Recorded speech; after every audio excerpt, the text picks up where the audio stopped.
Iya. nggak lolos. Jadi ada romantikanya, Pak Muhtar. Saya nggak lolos Iya, iya. karena kan waktu itu dokumen juga semua pakai bahasa Jerman. Bahasa Wah, Jerman ya. saya tidak bisa bahasa Jerman, Pak Bahasa Muhtar. Jerman, right, Saya right. nggak bisa bahasa Jerman, Iya, ampun iya. saya. Saya hanya menguasai bahasa Arab sama bahasa Inggris. Bahasa Jerman saya nggak Inggris, bisa. ya. Nah, akhirnya saya nggak lolos. Kemudian aplikasi yang sama saya juga lempar ke beberapa negara yang pemberi beasiswa. Nah, lalu kemudian tahun 2001, saya masih ingat Pak Muhtar. Tahun 2001 saya mulai ada titik terang untuk seleksi ke Australia. Ke Australia, right, right. Nah, Iya, iya. itu tahun kedua saya lagi kuliah S2 di UIN Surabaya. Nah, seperti kita semua tahu, proses dan pengumuman itu kan beda dengan keberangkatan ya Pak Betul, Muhtaram. betul. Iya, Keberangkatannya iya. kan 1 tahun berikutnya. Satu Gitu. tahun berikutnya, ya. Nah, 1 berikutnya. Lalu saya bisa menyelesaikan, Alhamdulillah saya menyelesaikan S2 tahun 2000, di 2009 sorry 2001 di UIN Surabaya. Lalu kemudian waktu itu kalau tidak salah ingat saya Agustus, lalu September saya eh, berangkat ke Jakarta Betul, ya. untuk persiapan berangkat ke Australia 3 bulan. Nah, November selesai, lalu saya awal Januari itu berangkat ke Australia. Di kampus namanya The Australian National University di Canberra. ENU Nah, ya? di ANU, Iya, di iya, right, ANU. right, ya. Nah, saya di ANU itu Pak Muhtarom, eh, karena saya sudah sebelum berangkat sudah menyelesaikan S2 saya yang pertama ya Betul, di ya, UIN di UIN Surabaya. Surabaya. Lalu sama ANU, saya langsung di-upgrade leading to PhD, Pak Leading Muhtarom. to PhD, right? Oke. Ya, sebetulnya sih skema beasiswanya PhD karena itu saya dikasih waktu 3,5 tahun, Pak Tarom. 3,5 tahun harus Karena menyelesaikan PhD, ya ya, PhD harapannya. karena saya sudah selesai S2. S2. Oh, kalau Anda sudah punya S2 berarti di sini Anda langsung S3 saja gitu. Tidak lagi leading tapi langsung PhD program gitu Pak Iya, Tarom. iya, iya. Jadi PhD program di NU. Maka 3,5 tahun lah saya dikasih beasiswa oleh pemerintah Australia lewat ENU karena letter offernya dari ENU itu 3,5 tahun. Jadi saya dapat 3,5 tahun. Ya. Nah, berangkatlah saya Januari 2002. Ketika sampai di Australia, lalu kemudian ENU ditegur sama kantor ADS di Jakarta. Wow, ya, ya, ya, ya. Saya masih ingat saya dipanggil oleh International Office Iya. dan faculty saya diberitahu bahwa ini nggak bisa karena dia daftarnya S2. Wow, iya, Ya, iya, dia iya. daftarnya untuk kuliah S2. Tapi ini kenapa sama ENU maka dikasih S3 gitu. Iya, iya, iya. Di-assess oleh ENU, saya masih ingat oleh profesor saya disampaikan di-assess oleh ENU bahwa saya layak untuk langsung PhD S3, program PhD gitu program. ya. Nah, tapi pertimbangan kantor ADS di Jakarta, ADS itu Australian Development Scholarship ya, Pak Scholarship, Muhtarom. right? Yes, ADS. Nah, itu dibilang ini nggak bisa karena kalau ini terjadi, ini akan menjadi presiden bagi yang lain. Presiden bagi yang lain ya itu. Nah, Iya, lalu iya. tetap S2. Nah, sama ENU karena beasiswanya sudah terlanjur 3,5 tahun, Pak Iya, Muhtarom, oke. sama ENU dibagi dua, Pak. Dibagi Dibagi dua ya. dua. Sama-sama S2, Pak Muhtarom. Betul. Tapi beda program. Satu Iya, iya, setengah iya. tahun, 1,5 tahun itu by coursework, gitu Pak Iya, Muhtarom. coursework, ya. Full coursework 1,5 Iya. tahun di bidang antropologi di kajian Asia Tenggara. Lalu lulus Pak Muhtarom dan saya sempat wisuda untuk S2 saya yang kedua di ENU. Iya, iya. Lalu karena besok S3 3,5 tahun saya nggak pulang. Kan masih 2 Langsung tahun. lanjut. Masih 2 tahun sisanya Iya, iya, lanjut iya, iya. S2 saya yang ketiga Pak Muhtarom di program sosiologi di Faculty of Asian Studies. Jadi tapi kalau yang pertama di NU itu program full coursework. Nah, yang yang 2 tahun sisanya itu beda program untuk sosiologi di Fakultas of Asian Studies, tapi full research. Full research ya. Full research. Jadi nggak ada kuliah, langsung research. Ya, Gitu, jadi di Southeast Asian Studies ya. Iya, di Southeast Asian Studies. Nah, dua program yang diberikan oleh NU. Jadi ini betul-betul blessing. Akhirnya saya bisa menyelesaikan 3 S2. Sekali di Surabaya, lalu 2 kali di ANU Australia. itu. Nah, itu pulang saya 2005. 2005 ya biasa lalu nyari-nyari beasiswa lagi. Iya, karena masih kan? masih fresh toh. Iya, masih iya. yang balik kembali, mestinya kan begitu. Iya, kepingin balik kembali. Iya, gitu. tapi luar biasa. Akhirnya juga kok bisa ya? Setelah itu kok bisa dapat juga itu. Saya masih ingat Pak Doron. Iya. Jadi begitu pulang 2005 Agustus kalau tidak salah ya, saya pulang itu lalu biasa scholarship, saya termasuk scholarship hunter ya. Iya betul. Nah langsung nggak lama dari situ buka-buka lagi, karena kan nggak mungkin saya berangkat lagi ke Australia, ada aturan. Betul. Beasiswa ADS Pak Mutaram harus nunggu 2 tahun kan, harus nunggu 2 tahun. Kalau menggunakan beasiswa ADS, Australian Development Scholarship. Nah, kalau ADS itu kan dari pemerintah Australia diberikan kepada pemerintah Indonesia 350 beasiswa per tahun waktu itu di angkatan saya. Nah, saya nggak mungkin ngambil ADS lagi Pak Mutaram. Tapi ketika jenengan datang tahun 2005, saya kan menunggu-nunggu juga itu kepingin ngomong-ngomong gayeng gitu. Nah, kita ketemu mungkin di pasca sarjana, saya lagi mentraining siapa dulu, loh ini Pak Zaki sudah datang. Kepingin saya sebenarnya ngobrol yang gayeng seperti ini, kepingin gitu. Bagaimana kabar? Tapi nggak sempat karena waktu sampai. Dan setelah itu juga jenengan kelihatan sibuk juga. Yang tadi itu scholarship hunter itu kan gitu. Jadi lalu saya tinggalkan untuk melamar lagi beasiswa ADS Pak Mutaram. Betul. Nggak mungkin lah saya melamar karena ada batasnya 2 tahun minimal. Saya mencari skema lain Pak. Skema lain namanya beasiswanya International Postgraduate Research Scholarship. IPRS. Itu sama-sama full pemerintah Australia. Bedanya kalau ADS itu oleh pemerintah Australia diberikan ke pemerintah Indonesia per tahun 350. Nah, hanya diperebutkan untuk Indonesia.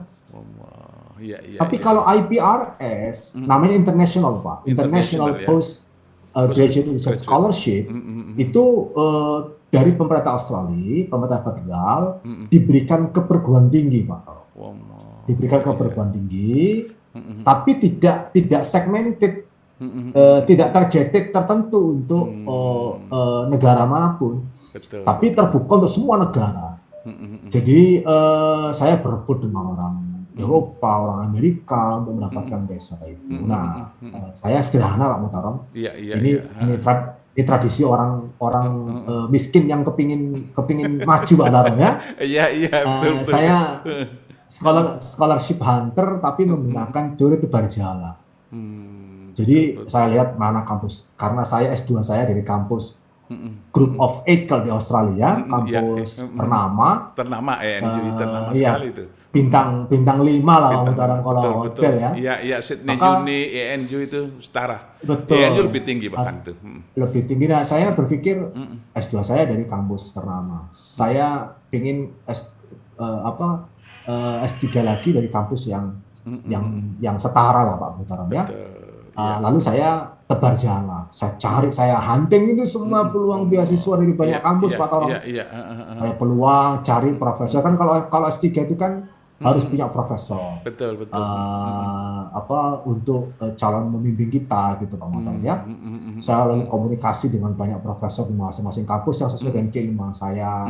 Lalu biasa saya menjual gagasan dan seterusnya.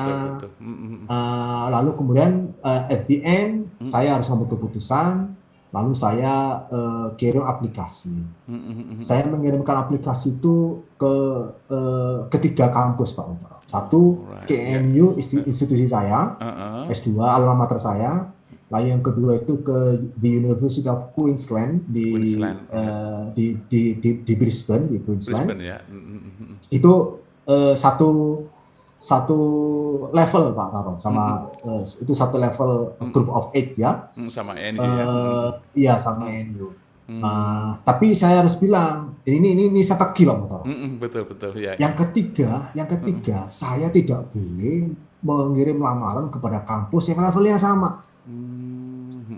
Nggak boleh. Kenapa? Gitu. Saya harus turunkan level sedikit Pak Mutaro. Nah, lalu saya di Brisbane juga itu ada namanya Griffith University. Griffith University ya. Nah, Griffith University. Lalu saya tebar 3 aplikasi itu Pak Mutaro. Saya tebar ke 3 aplikasi itu. Pertama ANU. Dalam posisi ditawari diterima, tapi dengan syarat Pak Mutaro. Iya. Anda tidak boleh berangkat tahun ini. Betul. Anda boleh berangkat nunggu setelah 2 tahun karena Anda S2-nya ADS. ADS ya. Itu Pak Mutaro. Iya, 2 tahun ya. Harus nunggu. Nah, nggak lama lagi Pak Mutaro. Saya masih ingat itu sekitar awal Desember.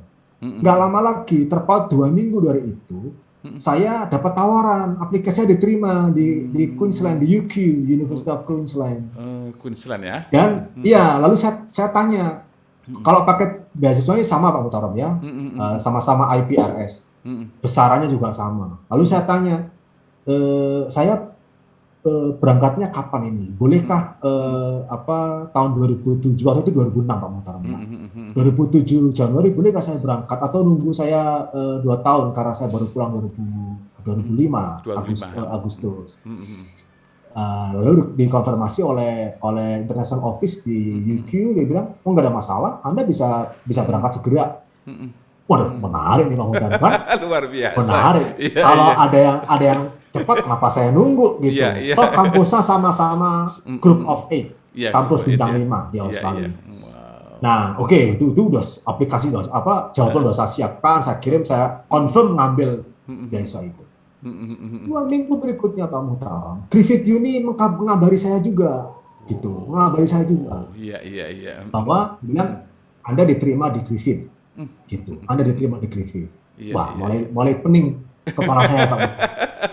Nah, 2 lamaran diterima juga Griffith. Dua-duanya diterima itu kan. Ya, kalau UQ, kalau ANU saya berpikir nggak menarik karena harus nunggu Pak Tarom kan. Nunggu setahun lagi saya baru berangkat karena nunggu 2 tahun. 2 tahun. Tapi UQ saya bisa berangkat Januari 2007 ya. Iya, berarti kan bulan berikutnya Pak Mutarom saya boleh berangkat gitu kan. Nah, Griffith datang lagi dengan memberikan tawaran gitu. Wah, lalu saya pusing untuk ambil keputusan Pak Mutarom. Lalu saya tanya teman-teman yang di Brisbane, di negara bagian Queensland, saya tanya bagaimanakah profil 2 kampus ini gitu. Lalu dibilang, saya masih ingat dikasih tahu teman saya dinasihati begini, kamu ambil UQ ya. Kamu ambil UQ, kamu jangan ambil Griffith. Karena apa? Karena kamu sepanjang karir hidup kamu, karir akademik kamu, kamu tetap tercatat sebagai alumni Griffith kalau kamu ngambil di Griffith. Tapi kalau kamu ngambil UQ, kamu nggak bisa dihapus itu sebagai orang yang mengenyam PhD program di UQ. Jadi ambil yang lebih baik. Ranking perguruan tingginya. Betul. Gitu, Iya. Akhirnya saya kabari International Office di Griffith Uni, saya bilang bahwa saya sudah diterima oleh UQ gitu, dan juga berangkat Januari 2007. International Office kemudian mengabari calon profesor saya, kan masing-masing seperti yang tadi saya bilang harus ada calon supervisor ya, right. Nah, ada profesor namanya Profesor Julia Howell. Julia Howell itu ahli tasawuf. Ahli tasawuf ya, Julia Howell ya. Ahli tasawuf Julia Howell. Nah, lalu International Office kontak ke Prof Julia Howell ngabari bahwa saya nggak jadi datang ke Griffith karena diterima oleh UQ. Itu kan satu kota Pak Mutarom, Iya, iya, kota iya. Brisbane ya. Iya, iya di Brisbane ya. Nah, lalu saya dikontak sama Prof. Julia Howell Oh, karena dilapori oleh International Office, bagian admission-nya itu Pak Mutarom. Lalu dikabari, lalu dia bilang, loh, waduh, saya kecewa sekali Anda nggak bisa datang ke sini. iya, iya, iya, iya. Lalu ya ini yang menarik berikutnya Pak Mutarom, tawaran lebih baik disampaikan ke saya. Sudah gini, kata Profesor Julia Howell, Gitu ya. Griffith akan memberikan top up scholarship namanya. Wah, wah. Gitu Pak Mutarom. Takut kehilangan Top up. jenengan rupanya sangat ya. Iya. Jadi 5.000 Australian dollar Pak Mutarom. Oh, iya, iya. Anda akan di top up-nya up, itu ya. top up-nya. Iya, iya, Top iya. up, top up-nya aja, tambahannya aja Pak. Tambahan aja itu ya. 5.000 dolar. Supaya saya merubah keputusan untuk berangkat ke Griffith. Iya, iya, iya. Wah, wah mulai otak harus berpikir lagi Pak Mutarom. Iya, iya, betul. Sebab kalau 5.000 dolar itu kan untuk hidup nyaman. Luar biasa itu ya. Nyaman gitu. Iya. Nah, tapi saya konsultasi juga, diskusi sama teman-teman di Brisbane.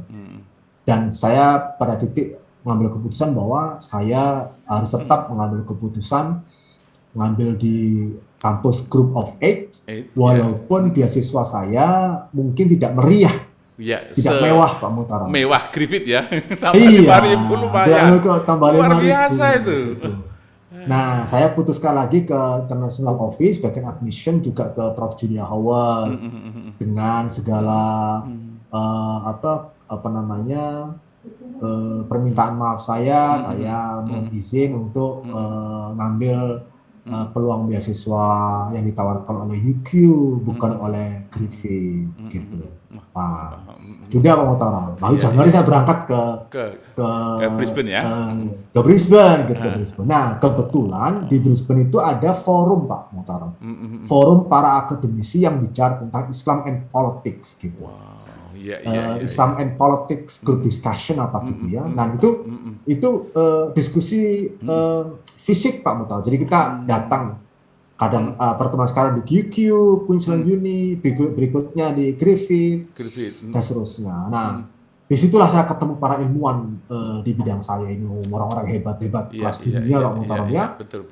Di situ. Lalu kemudian saya kemudian didekati sama Prof. Julia Howell. Didekati lagi ya? Di situ ketemunya pertama kali Pak Mutarom secara fisik. Lalu dia bilang, Zaki, saya sungguh menyesal kamu tidak jadi ke Griffith. Karena Griffith itu memang sengaja untuk memberikan top up scholarship hanya untuk mendatangkan international scholar dengan kredibilitas dan publikasi yang bisa mengangkat kampus. Itu harapan mereka Pak Mutarom.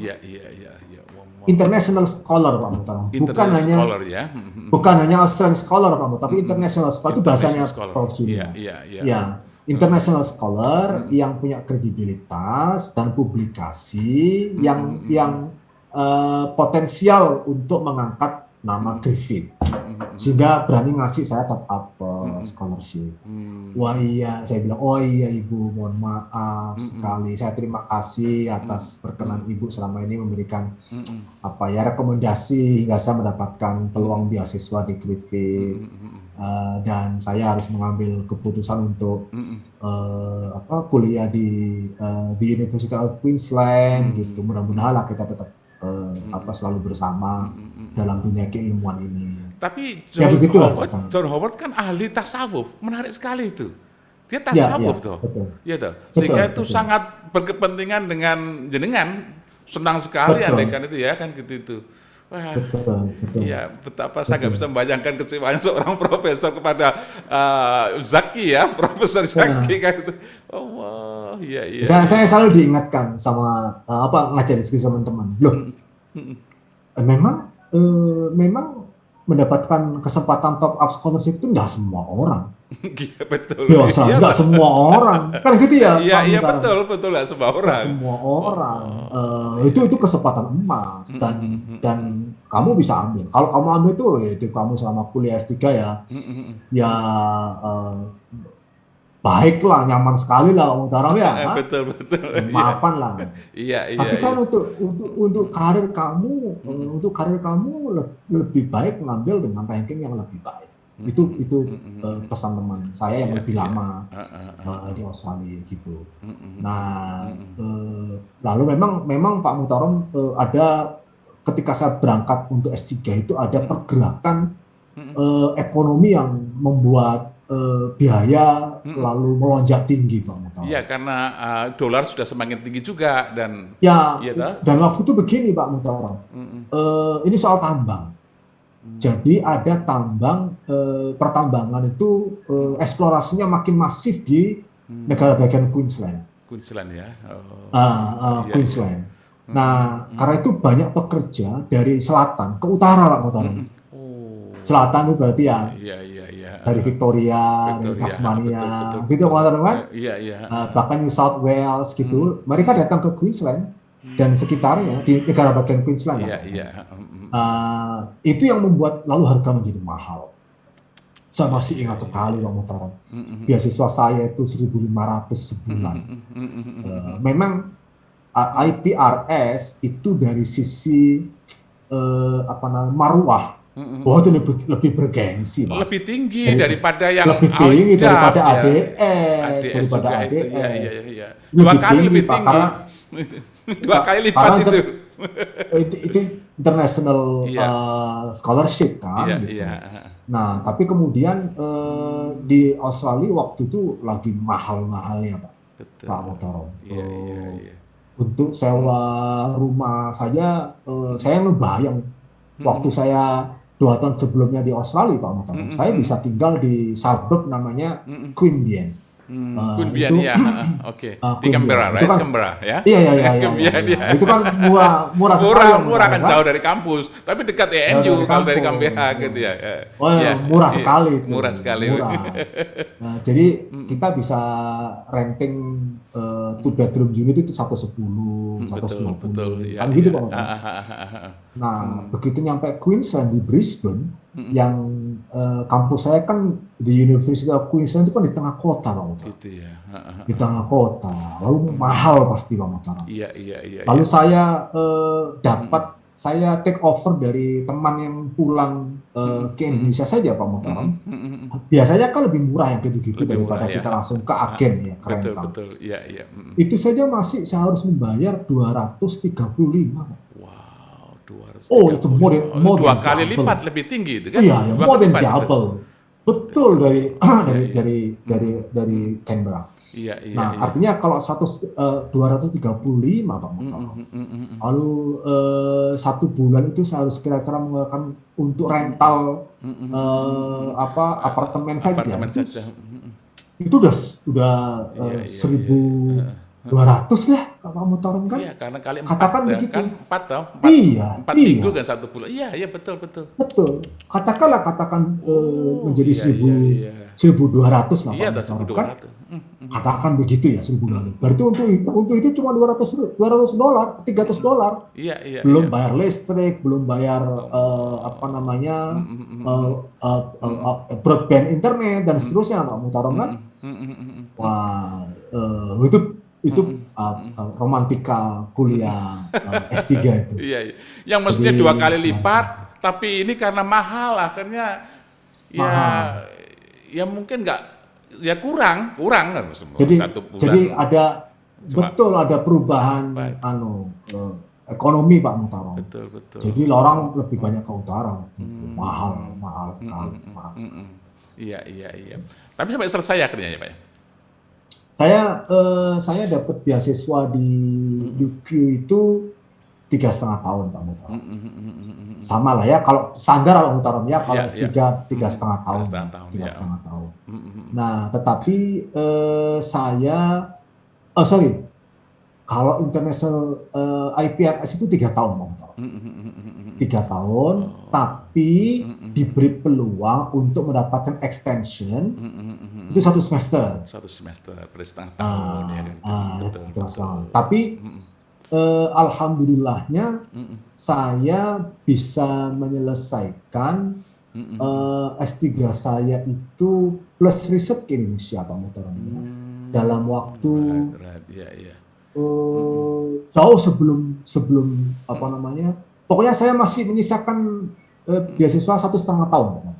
Itu di Indonesia ya, akhirnya bisa dilakukan gitu ya? Saya enggak. Jadi saya jatah saya 3,5 tahun. Selesai 2,5 tahun. Iya. Selesai saya itu 1 tahun 6 bulan atau 7 bulan. Wow. Gitu Pak. Iya. Terus comeback ke Indonesia ya? Katakan 2 bulan, lalu comeback ke Indonesia. Nah, harusnya saya itu selesai 1,7. Udah selesai pemotongan disertasi saya. Lalu kebetulan saya sama istri saya kan lagi planning punya anak lagi, gitu ya. ceritanya. Waktu itu anak satu ya, Bocan ya? Anak satu kan ketika awal S2 di Australia, di Canberra. Right. Jadi dia punya akta lahir Canberra. Right. Nah, waktu S3 karena jaraknya cukup jauh Pak Muhtaram, 7 tahun. 6 tahun, 7 tahun pas lahirnya itu. Nah, lalu kita planning untuk bikin untuk bisa punya anak lagi. Istri saya mengandung, hamil 2 Pak Muhtaram. Gitu ya. Jadi kalau saya pulang itu berarti kan nanti tepat tanggal lahirnya kan Sidoarjo Pak Muhtaram. Gitu ya. Anak kedua kan? Iya, betul. Ledek-ledek kan antara kakak sama adiknya. Gitu. Lalu karena jatah beasiswa saya masih sangat panjang, 1,5 tahun Pak Muhtaram kan. Lalu kemudian kita putuskan saya nggak submit duluan Pak Muhtaram. Nunggu anak saya lahir gitu. Nunggu anak saya lahir. Iya. Begitu anak saya yang kedua lahir dan prosesnya semua selesai, sertifikat kelahiran juga sudah ada di tangan. Jadi dia lahir di kota Brisbane, Australia, anak saya yang kedua. Hanya butuh waktu 1 bulan setengah. Konsultasi dengan dokter, ini kalau dibawa ke Indonesia bagaimana? Oh, nggak ada masalah. Jangankan 1,5 bulan. Di sini nih orang di Australia ini 2 minggu aja sudah terbang gitu ke sana kemari. Punya baru melahirkan 2 minggu aja terbang gitu. Sudah bisa terbang. Terbang. Karena armada penerbangan di Australia mengcover kebutuhan mobilitas orang tinggi itu. Jadi nggak ada masalah. Ya udah, saya nunggu 1,5 bulan dari anak saya lahir. Semua proses administrasi sudah selesai semua. Saya juga sudah diizinkan oleh profesor saya. Sudah Pak Muhtaram, saya dalam keputusan, saya memilih untuk pulang. Walaupun Pak romantika lagi nih. Walaupun saya itu diberi tawaran oleh UQ untuk tidak pulang. Gitu ya. Untuk tidak pulang, untuk mendapatkan tenure di UQ, mengajar di UQ. Wow. Gitu Pak Muhtaram. Mengajar di UQ. Iya. Saya udah diberi mata kuliah juga, gitu ya, untuk tetap di UQ gitu. Mungkin pertimbangan tertentu saya nggak tahu, tapi kebetulan saya diminta. Nah, cuma waktu itu saya masih ingat saya dikontak oleh Pak Rektor UIN Surabaya waktu itu. Lalu beliau bilang, Pak Nursam, kamu pulang. Ada pekerjaan besar di UIN yang harus kamu selesaikan. Saya ingin kamu menyelesaikan. Iya. Ya karena saya ini kan PNS ya Pak Muhtaram ya, kita kan PNS. Maka kalau kantor kampus kita memanggil begitu ya, selalu saya konsultasi sama profesor saya. Saya mohon izin, akhirnya tidak mengambil kesempatan mengajar di UQ karena saya diminta pulang. Lalu udah saya pulang, kesempatan menjadi akademisi internasional di Australia saya nggak ambil Pak Muhtaram. Karena saya PNS. Iya. Tapi saat itu Prof Nursam ya sering ke Dilorejo juga, ke Excellent Children itu, ya discuss about about the power of human resources karena kita the transition to become university sampai mungkin Ya, building the twin tower ya itu we translate in English so to get the oh, that's really great you see that we talk about you as well ya, about ya, you ya, ya, ya, ya, yeah ya, yeah ya. yeah Nah, oh, begitu ya. Akhirnya kemudian ya kembali ya pulang, lalu kemudian pulang kembali ke Surabaya, ngajar lagi.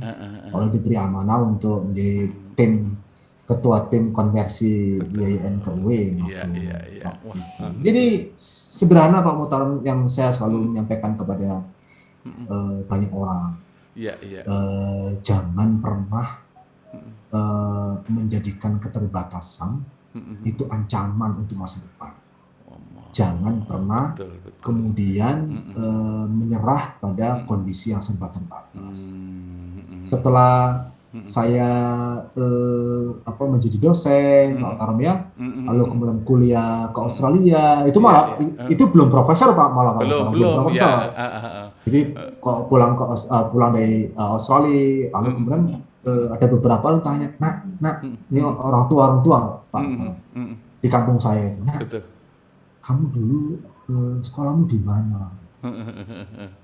Loh, niku pulau riyen sekolah temuriku, madrasah tidak iya, Ma'arif Ma'arif itu ya di kampung saya itu Pak iya Muhtaram. iya Saya kuliah di situ. Nah, lalu kemudian beliau menyekolahkan cucunya Pak Muhtaram, cucunya dan juga beberapa tetangga lain di kampung itu menyekolahkan cucunya ikut ke madrasah ibtidaiyah itu Pak Muhtaram. iya iya iya Jadi madrasah, ya namanya madrasah ibtidaiyah mungkin dalam pandangan banyak orang umum masih tidak terlalu dianggap ya Pak Muhtaram. iya Ya. betul saat Tapi kemudian setelah melihat melihat gitu kenyataan jenengan ya ya saya dapat barokah alumni madrasah. Saya ini nggak punya ijazah sekolah, semuanya madrasah saya nih iya MI, MTS, iya MA. iya Tapi malah saya bisa kuliah. Saya menghabiskan waktu 7 tahun di Australia. saya pernah kepingin ketemu jenengan ketika saya di ini MTS NO gitu terus almarhumah Eni Purwati ini ada Profesor Zaki aku kepingin ketemu aku nggak pernah ngobrol aku kepingin sekali itu juga nggak sempat ketika di situ ada mana Prof itu kan saya disuruh mengumumkan siapa yang menang kan di situ itu tapi tak lihat mana ya akhirnya nggak ketemu juga kan gitu itu karena jenengan sebagai wali murid kan begitu itu nunggu itu di situ itu ini luar biasa waktu itu nggak kesempatan untuk ketemu dengan jenengan itu gitu jadi maunya kepengen ngobrol ya apa enaknya gimana ini gimana kan begitu itu saking sibuknya jenengan teknologi sekarang ini luar biasa iya nah ada sesuatu yang menarik sekali bagi Pak Dharam Prof ya. Jadi setelah itu yang terjadi jenengan sangat sangat cepat ya bergerak. Artinya bergerak cepat itu di bidang-bidang yang lain itu juga sangat dibutuhkan jenengan itu.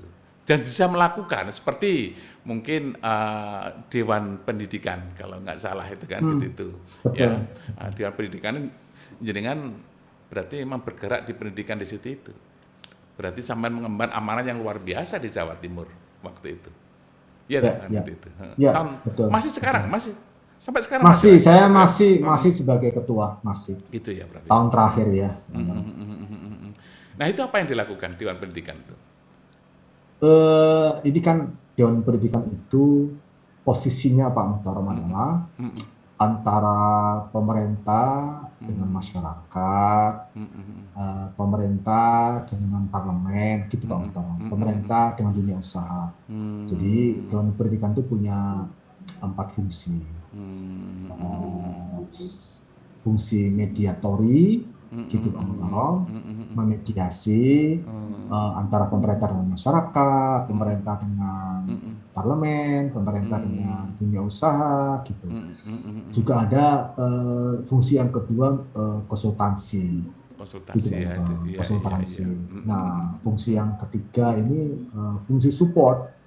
Iya, fungsi iya, iya. support gitu ya, Iya, iya. fungsi support karena bagaimanapun kan pendidikan ini persoalan besar Besar dari ya sebuah itu. bangsa, tidak bisa dipikirkan sendirian gitu.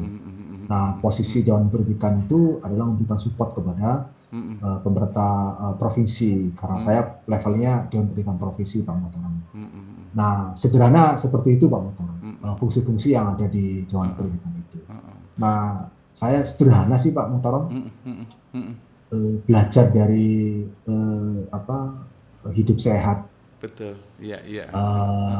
Ya kita diajarkan oleh apa namanya banyak ahli di bidang kesehatan. Jadi kalau kebutuhan kita ini katakan 10 Pak Muhtaramnya, Betul. Iya, iya. nah lalu kemudian asupan yang masuk ke kita itu 12, itu kan berarti ada 2 poin yang potensial menimbulkan dampak tidak sehat pada tubuh kita. Apalagi kemudian kita nggak pernah bergerak, apalagi tingkat physical exercise-nya itu cukup rendah. Nah, sementara kita ini kan sebagai akademisi di kampus itu kan ya tugasnya kalau mau dibilang rutin ya seperti kita berangkat dari rumah, nyampe kampus, ngajar, perpustakaan, seperti itu Pak Muhtaram. Iya. Nah, tapi itu kalau dilakukan kemudian akan menimbulkan, saya menyebutnya diabetes intelektual Pak Muhtaram. Gitu ya. Diabetes intelektual. Diabetes intelektual Karena ya. iya, asupan yang masuk ke kita itu tinggi. Kita nggak pernah melakukan exercise. Nah, kesempatan untuk exercise menurut saya beraktivitas di luar kampus, banyak kegiatan itu adalah ruang kita untuk melakukan exercises supaya tidak mengalami diabetes intelektual tadi itu ya. Karena masyarakat kan membutuhkan sentuhan akademisi. Kalau bukan kita, terus siapa yang bisa mentransfer pengetahuan ke masyarakat? Tapi itu dilakukan setelah atau bersamaan dengan jenengan sebagai lembaga pendidikan ma'arifnya, Pak? Yang itu atau saya menjadi ketua lembaga pendidikan ma'arif itu tahun 2012 Pak. 12 ya itu ya. 2012 itu berarti tiga tahun setelah saya pulang dari Australia. Nah, itu pun kemudian hanya nggak lama ya pemutarannya, hanya 1 tahun. Beberapa bulan ke 4 bulan apa gitu. Lalu oleh para kiai saya diminta untuk naik lagi menjadi sekretaris pengurus wilayah itu. Itu sampai sekarang, Prof, untuk sekretaris PWNU-nya? Masih, saya sekarang ini Pak Muhtaram pegang ketua Dewan Pendidikan, masih. Saya menjadi sekretaris pengurus wilayah Nahdlatul Ulama masa jabatan kedua. Betul. Nanti berakhir tahun 2023. Dan saya juga mulai Desember 2020 yang lalu juga terpilih atau diminta oleh para kiai untuk menjadi sekretaris umum Majelis Ulama Indonesia Provinsi Jawa Timur. Nah, di provinsi saya juga diberi amanah juga oleh provinsi megang namanya FKDM, Forum Kewaspadaan Dini Masyarakat.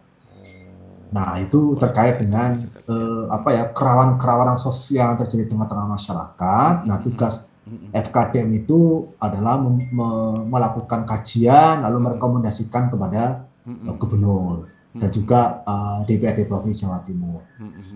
Nah, begitu Pak Muhtaram. Selain itu juga aktif di kampus dekannya itu, ya, saya dekannya FISIP itu kan itu. Saya dekan, ini periode kedua saya sebagai dekan. Saya juga menjadi anggota Dewan Guru Besar di Kementerian Agama yang menyidangkan kenaikan pangkat dosen sampai guru besar. Dan 2021 ini saya mulai Januari juga diminta oleh Kemendikbud Dikti untuk menjadi anggota Dewan Guru Besar yang menyidangkan usulan kenaikan pangkat dosen ke rektor kepala dan guru besar di Jakarta. Nah itu menyita waktu banget Pak Muhtaram, yang di Dikbud-Dikti ini sebulan 2 kali Pak. Dan sekali pekerjaan itu kira-kira waktunya butuh 5 hari, dan itu awal bulan dan akhir bulan. Begitu Pak. Luar biasa. Dan saya sih sederhana mempersepsi dan merespon itu semua sederhana. Selama saya mampu saya lakukan, gitu Pak Muhtaram. Dan sederhana, pertanyaannya kepada diri saya sederhana. Kamu nggak boleh mengatakan tidak di awal. Pertanyaan sederhana. Kamu tahunya dari mana bahwa kamu tidak mampu? Sebelum dikerjakan semuanya. Nah, memang lalu menurut saya sederhana Pak Muhtaram. Semua itu bukan sekedar soal kecerdasan enggak. Menurut saya ini soal keterampilan mengelola waktu. Gitu ya. Time management itu menjadi betul. Dan itu tidak sekedar pada urusan pekerjaan di kampus, tapi urusan hidup. Masya Allah. Gitu, tapi itu bisa jadi ini menurut saya, apa ada ijazah atau sesuatu yang mungkin diambil mungkin dari beberapa siapa, misalkan Prof. Ali Shihab atau yang Menteri Luar Negeri dulu itu siapa? Iya. Apa yang belajar atau dapat apa semacam ijazah atau tadi saya bilang ya Pak Muhtaram ya, saya ini gimana? Saya ini orang yang sangat menikmati orang-orang pintar. Betul. Sangat hormat kepada orang-orang cerdik pandai. Iya. Siapapun mereka gitu, termasuk ke Prof. Ali Shihab itu. Dulu ketika saya sebelum berangkat ke Australia itu ketemu beliau di Jakarta. Berdua Pak Muhtaram, di kantor beliau itu. Lalu beliau jelaskan, kalau kamu ingin menjadi akademisi, syaratnya 2. Kalau ingin menjadi akademisi hebat, punya syaratnya 2. Kamu harus selesai kuasai bahasa Arab, kuasai bahasa Inggris. Nah, beliau menceritakan dirinya. Beliau itu bilang begini, orang itu kalau tidak menguasai bahasanya saja, nggak usah terkait dengan yang lain, bahasanya juga. Kalau tidak menguasai, kalau ketemu orang itu pasti nunduk.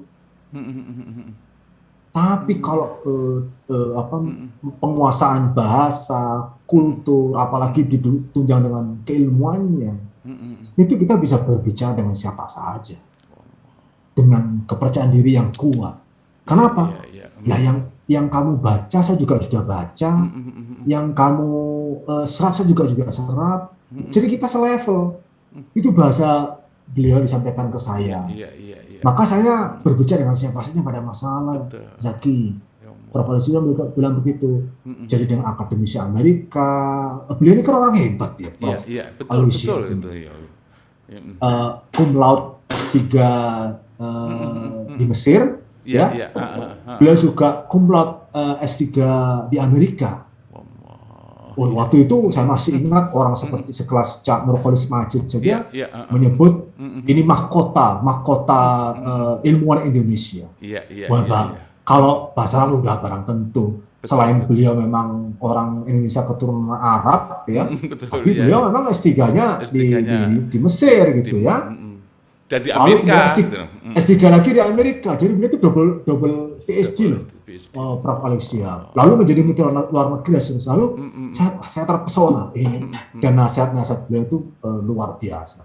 Itu yang membuat saya belajar banyak Pak Muhtaram dari beliau ya, karena saya bilang saya terpesona banget. Ingin menjadi orang pintar seperti beliau gitu. Itu inspirasi banget bagi saya. Iya. Sehingga waktu zaman Gus Dur jadi presiden itu langsung didapuk jadi menteri luar negeri kan gitu ya. Iya. Itu luar biasa itu.